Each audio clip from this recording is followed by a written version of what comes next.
tegoon naa la nit ku baax li ma doon def yëpp yow yaa tax yàgg naa tëdd nga tere ma nelaw gënoon a bëgg mooy toog ak yow. I don't want you sama faiblesse ci yow but definitely yaa tax ma ruus bëgg tuuma idole. Est-ce que yow la kii?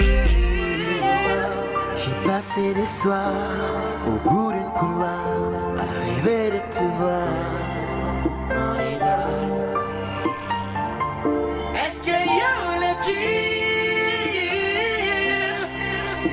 Idole, idole, lu tax nga def ma lii? Sama idole, idole, idole.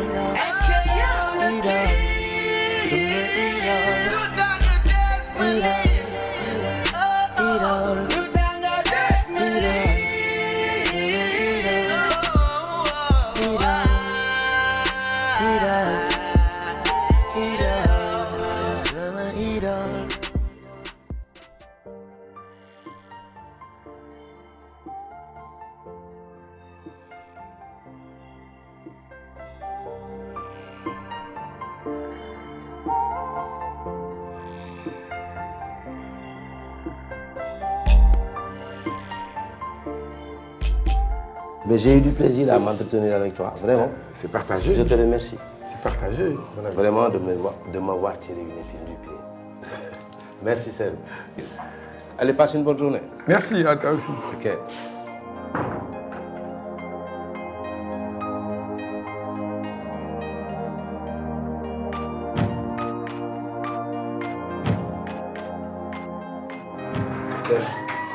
Ah oui. Là. Bien. Ça va bien. Sen, il faut qu'on parle. J'ai besoin de tes services. Ah. Bah, jàmm. Si. Jàmm rek la. Tu sais, à force de réfléchir, à propos de ce que tu m'as dit la dernière fois vis-à-vis de Fifi, oui, je me suis rendu compte que tu as raison. Ben, c'est très heureux que tu te sois enfin aperçu de ton erreur. Oui, il faut que tu la vois pour moi. J'ai envie de la réhabiliter. Et je dois rectifier le tir avant qu'il ne soit trop tard. Mais ce n'est pas la peine, là. Je lui ai déjà parlé. Mais tu vois, c'est comme je te l'ai dit. Grand, là, ce qui s'est passé, c'est diggante à moi. Mais vraiment, il ne regrette pas. Je n'ai plus confiance en lui. Il m'a vraiment déçu. Non, mais écoute, il faut prendre ça quand même comme un coup de folie. Bon, si je peux m'exprimer ainsi. Parce que aussi, bon, un homme qui gère des responsabilités aussi lourdes que les siennes, forcément, il y a un jour où n'est-ce pas, stress, n'est-ce pas, il faut Tonton Sen, grand lay stress am du kenn ku dul Margot. Problème yi muy am nii yëpp li muy def nii yëpp Margot moo ko koy waxloo moo ko koy defloo te j'en suis sûre et certaine moo ko wax sax pour mu dàkk ma. Mais écoute, il ne faut pas laisser couler ton imagination quand même. Parce que moi, ça m'étonnerait que Grand Laye, n'est-ce pas, Baye Margot du coup influencer à ce niveau. Je ne pense pas. Ay boo xamoon li mu capable Margot boobu li mu capable bu ngeen ko xamoon. Ah bon, mais man, ce qui m'étonne, c'est que pourquoi cette fixation sur ta personne dans la mesure où bon, vous ne partagez pas le même desk et qu'en aucune façon tu ne mets à son poste. Peut-être que neexuma ko ndax man defuma ko dara. Tonton Sen, depuis que je suis là, je fais mon boulot correctement. Ah ça, j'en suis témoin. Toute satisfaction. Mais là, tout ça, ça ne m'intéresse pas. Xam nga lan laa lay conseiller. Essaye de sauvegarder ton boulot et d'oublier définitivement Margot. Margot, lui, ku baax. Xam nga moom, qu'est-ce qui l'intéresse? c'est de se faire belle, d'essayer de charmer les hommes. N'importe comment, n'importe comment. Tu es ça, je le constate très bien. Reprends ton boulot, tranquillement. Parce qu'à ce propos, bon, je me suis mis d'accord avec Grand Laye, donc il n'y a plus à s'inquiéter. Tonton Sène, je n'aimerais pas que li ma dal ak Grand Laye de répéter wu. Et pour ça, j'aurais bien aimé que ngeen formaliser cette situation. J'exige un contrat de travail pour que je puisse me sentir en sécurité. Bon, d'accord, tu as ma parole. Dès qu'il sera de retour de voyage, je te promets que tu auras ton contrat. Inch'Allah. Oui, elle a raison. Mais ce n'est pas un problème. Je le lui ferai avec plaisir. Mais toi, je tiens à te remercier pour ton intelligence d'avoir anticipé sur ma décision, je te jure. Tu es un grand ami. Je te dois une fière chandelle. Oh, mais tu ne me dois absolument rien. Merci. C'est moi qui te dois beaucoup. Ce que tu as fait pour moi, je ne peux pas te le rendre. Arrête. Ils ont tellement menti. Ils m'ont espionné. Et puis, ils sont tout le temps là. Ils m'ont bolé avec sama jabar, mais sama sey tas, sama jabar dem bàyyi. Ay fenkat lañu, dulkat lañu, dañuy war di fen rek. Moi, Sène, je suis sorti de la meilleure école de journalisme de ce pays. Je suis le meilleur parmi les meilleurs. Ouais. Amul ku ma dàq jàng fii, ku ma dàq bind. waaye maa ngi toog lu may def ay piis ñu may fay ay yalwaan ba sama jabar dem na bàyyi ndax fenkat yi rek. Aidez-vous tous, vous êtes tous des menteurs. Ne vous regardez pas, hein? Même vous là, hein? Vous êtes des menteurs. yéen ñëpp ay fenkat ngeen. bi doy na noppil yow tàmm nga saa yoo fi ñëwee foo ñu vidé la buñ la vidéo rek doo am jàmm damay woo vidéo bi mu vidé la yow ci biti nga jëm. Oh mais tu fais chier là, tu fais chier cette punaise là, elle passe son temps à donner à boire là. moo ngi nii génne ko ci biti na nga génne ci xaj bu ko dégg.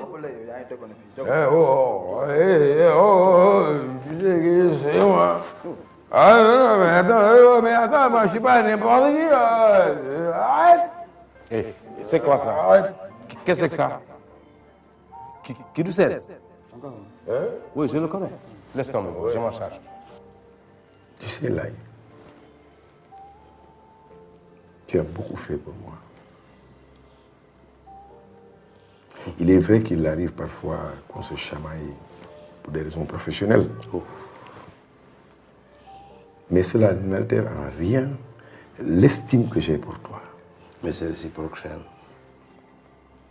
Tu le sais. C'est pourquoi, Laye, je veux te faire savoir que je sais ce que tu représentes pour moi. Je n'oublierai jamais ce fameux jour.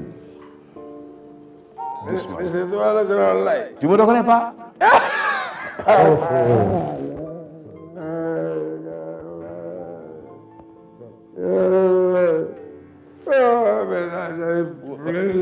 Kaay toog. waaye grand Laye da nga def yow. Mais cool. Kaay. waaye grand Laye namoon naa la. Waaw, toog. waaye grand Laye mais je savais bien que non nii rek la woon de. Mais c'est... namoon naa la. C'est ça que tu es devenu? Ouais, et puis regarde-moi, c'est moins que rien là. Voilà, hier, vous savez qui est ce monsieur? C'est le patron des patrons, des journalistes de ce pays. Sen, tu es fatigué là, hein? Mais écoute, mon cher, là, Oui. tu as un peu à boire. Non, là, il n'y a pas de problème. Ouais. On va t'amener à boire. Ben, et puis je vais me donner un peu de Non, je vais te laisser quelque chose. ouais, parce que là, je suis complètement fauché. Je sais. Fauché. Je sais. Est-ce que nous savons que tu es Non, mais c'est connard Un là. grand monsieur comme toi. C'est L'un des connard meilleurs là. journalistes. Parce que c'est des abrutis. Ouais. C'est parce qu'ils ne te connaissent pas. Mais c'est ça me fait plaisir, comme je t'ai dit, de te revoir, vraiment. Mais c'est partagé. Tu vas boire ton verre, tranquillement.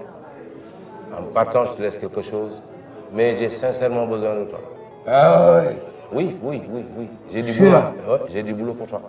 Ah bon? Mais ce jour-là, Non, j'ai du boulot pour toi. tu seras pas déçu. Non, je sais. Je jure que Je connais tes compétences. Il je n'y a pas vais mieux faire que pour toi toi dans ce pays. ce que je ferai pour personne. Alexandre, ça c'est une vieille histoire. Nous avons cheminé pendant longtemps. Parce que nous sommes des amis.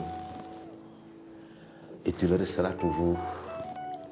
Tu es plus qu'un ami pour moi, tu es un frère, c'est. Encore une fois, merci Laï de cette confiance. Sen, imagine-toi, que serais-je devenu sans toi? Ta présence ici. Cette entreprise avait besoin de quelqu'un de compétent. Vu ton expérience, je ne pouvais pas me passer de toi. Je vais te déposer. D'accord? Ouais. Tu vas te reposer.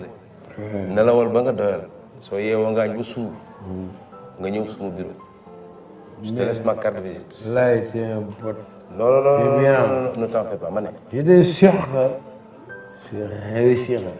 Sen, rassure-toi, tes problèmes sont terminés. Tiens, voilà ma carte. Demain, passe me voir à mon agence. On va discuter. Je te donner les contours du travail que j'attends de toi. D'accord? Je te jure. J'espère que tu viendras. Ben, tu vas être sûr. J'ai sincèrement besoin de Je toi. te jure que tu ne seras pas déçu. Sans toi, je ne m'en sortirai pas. Je suis très satisfait du travail que tu fais ici. Sincèrement, c'est à moi de te remercier. Ben, je n'ai fait que mon devoir. Tu es un ami, vraiment mon frère. Ok, merci. J'ai autre chose à faire. Merci, Seb.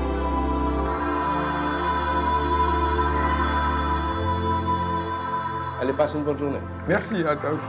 Ok.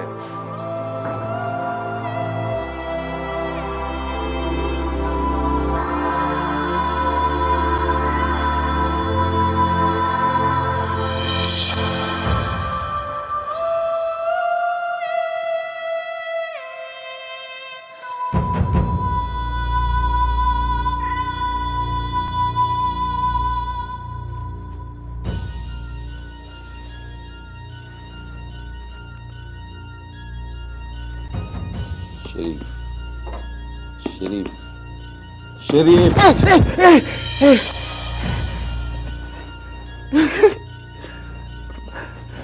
Wah, tiital nga ma de. Depuis quand tu es là? Toogal.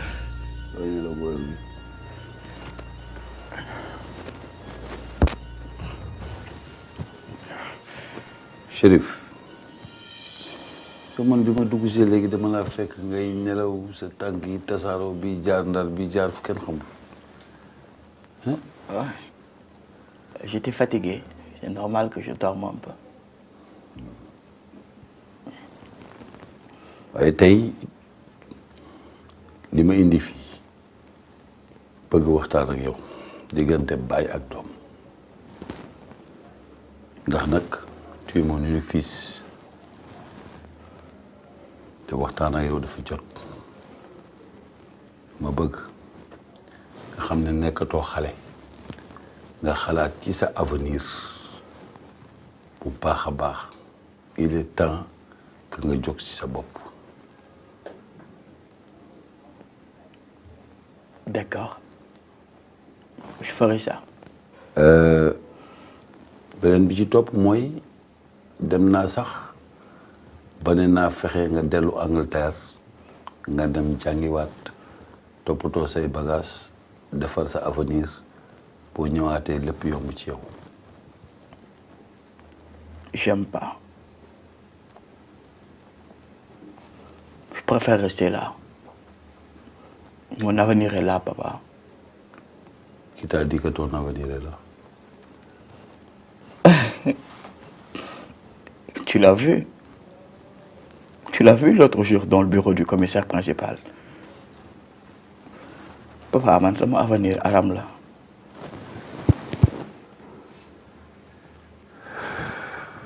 Chérif,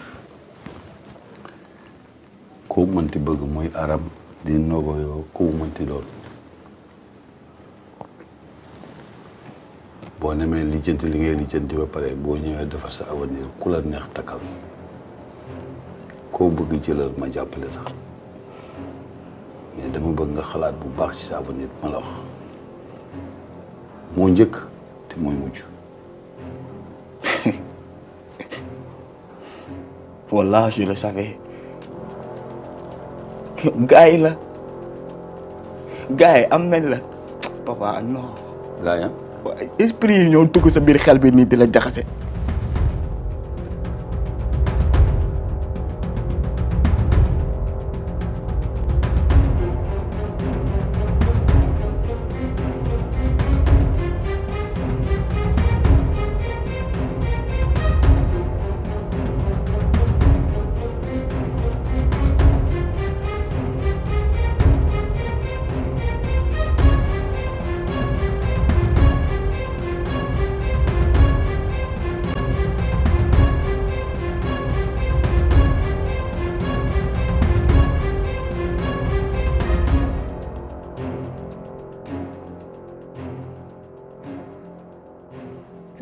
Kile mais jee la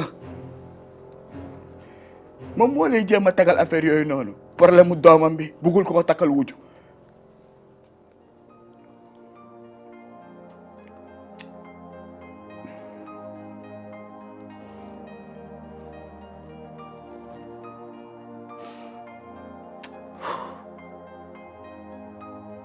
papa j'adore Aram man Aram laa nopp. lan moo tax nga nopp Aram. Papa, est-ce que tu as bien regardé Aram? Aram moom rek moo fi nekk jigéen. ci Sénégal. Écoute-moi. Aram me rappelle ma mère. Papa, tu as regardé ses yeux. Chérif, ta mère était très belle.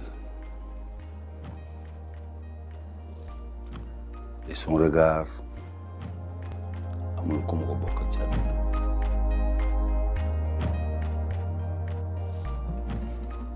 dama lay wax ni la sa yaay ni mu meloon ndax Aram mën naa mel ni sa yaay.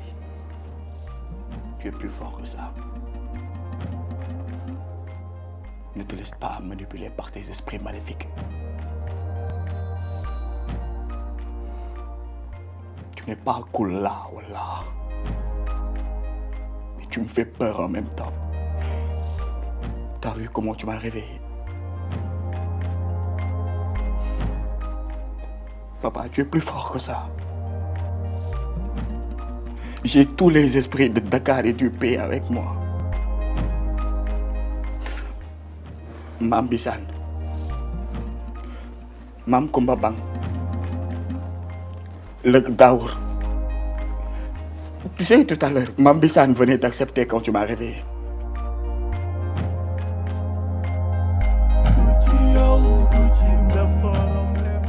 xalaatal bu baax ci li ma la wax fi nga nekk nii loolu rek nga ma mën a dimbale nga bàyyi xel ci li ma la wax bu baax waaye takk jabar du weesu mukk boo demoon ci fi ma la wax pour dellusee koo bëgg takkal on en reparlera Chérif.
Malik.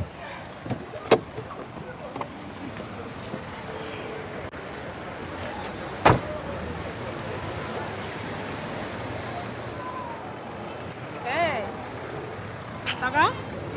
Qu'est-ce que tu veux faire là? Je suis venue te chercher. Me chercher? Oui. On va passer la soirée ensemble. Comment ça? Comment on a la nena la alors on va dire cela. S'il te plaît, sois gentil. Malik, s'il te plaît, je t'en prie. Au bout de il faut que madame Gallet. Et tu peux le faire chez moi. Tu seras très à l'aise, je te le promets. Viens, s'il te plaît. Eh bah. Sois gentil. That little finger takes a tongue. te doo ma jox sama saak rek mu téye ko. maa bañ. àdduna bi def ci ndànk. Sorry. We're sorry. That little finger takes a tongue. Li nga bëgg la lay sant. Malik Ndiaye. àdduna bi def ci ndànk.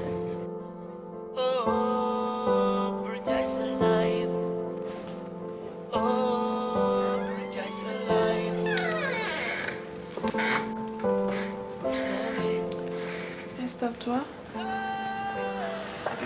Je vais...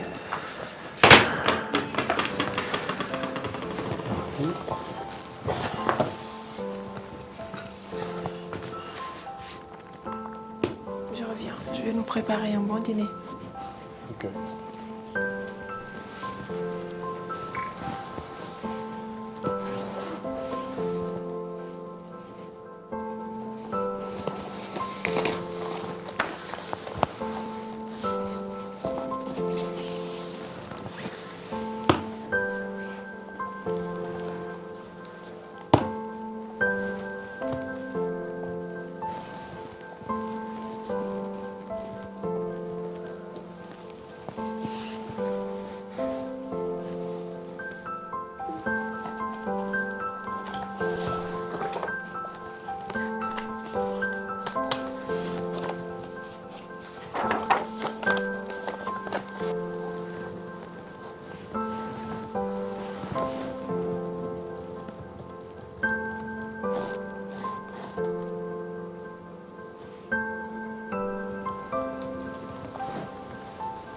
Hey, le dîner est prêt. Ça sera quand tu voudras.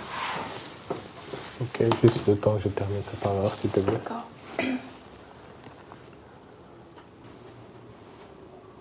Rien qu'à te voir, on devine combien tu es passionné par ton métier. C'est vrai que j'aime beaucoup mon travail. Quel est donc ce sujet qui te préoccupe autant? Si je ne suis pas indiscrète, bien sûr. Non, c'est un dossier sur le ministre Mal et les chantiers de construction de routes de son ministère. Aurais-tu quelque part une âme de justicier? Bien que je sois très épris de justice, non, je ne suis pas un justicier. Mais en tant que journaliste d'investigation, je dois travailler de sorte à apporter de la bonne information au lecteur.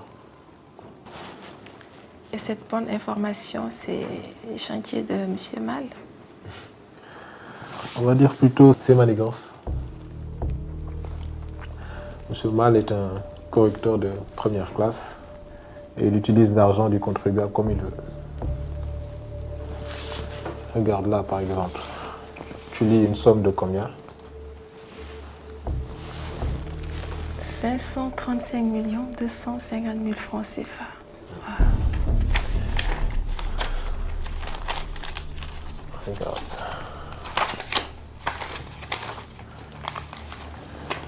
Et là, en réalité, c'est que 200 millions. Et ça, c'est le minimum. Hein.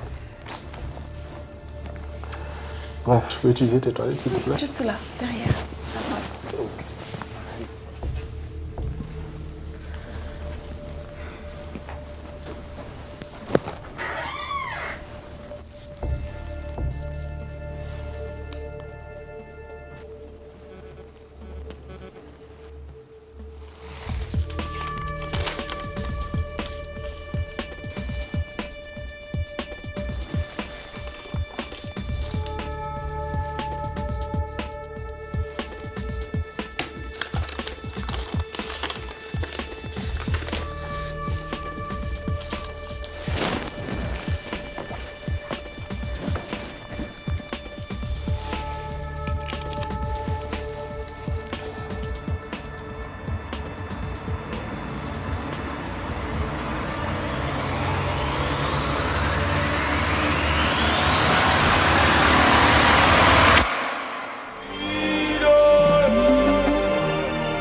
me manquez tellement.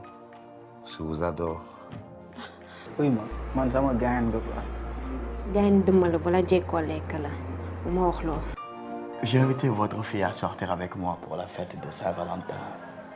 Mais Merci. Comment tu kilos? Enfin, j'étais aux États-Unis en train de fêter la Saint-Valentin avec mon Valentin chéri. Margot rek bu demoon États-Unis bi ñuy bisi foofu lay toog. Margot demoon Amérique fête demul fenn demul fi la nekk day sóob. Un livre d'Aminata Sophie Dieye. Aminata était exceptionnelle. C'était autre chose. Malheureusement, à la fleur de l'âge, une belle plume s'est brisée.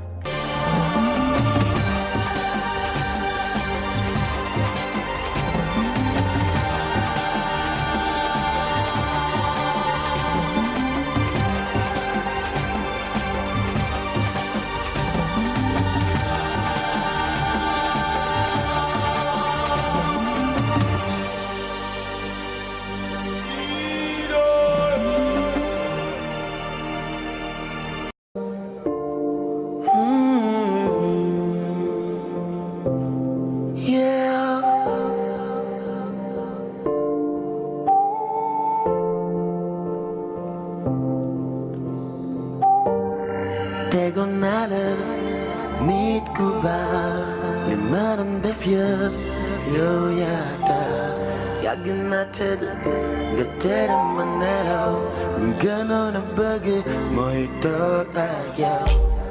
Why don't want you sama faiblesse ci yow ba def na lii yaa tax ma ruus bëgg tuuma idole.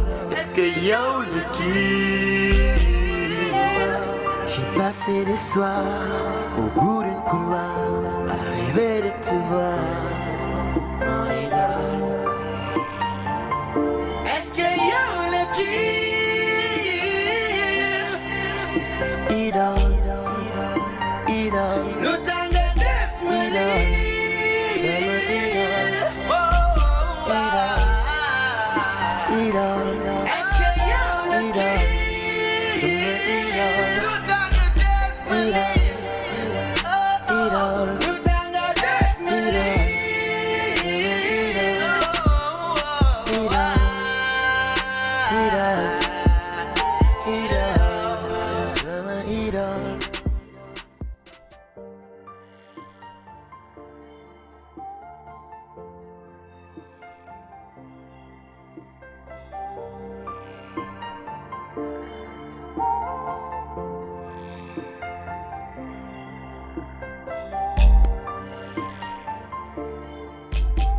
Mais j'ai eu du plaisir à m'entretenir avec toi, vraiment. C'est partagé. Je te remercie. C'est partagé. Vraiment de m'avoir tiré une épine du pied. Merci, Serge. Allez, passe une bonne journée. Merci, à toi aussi. Ok.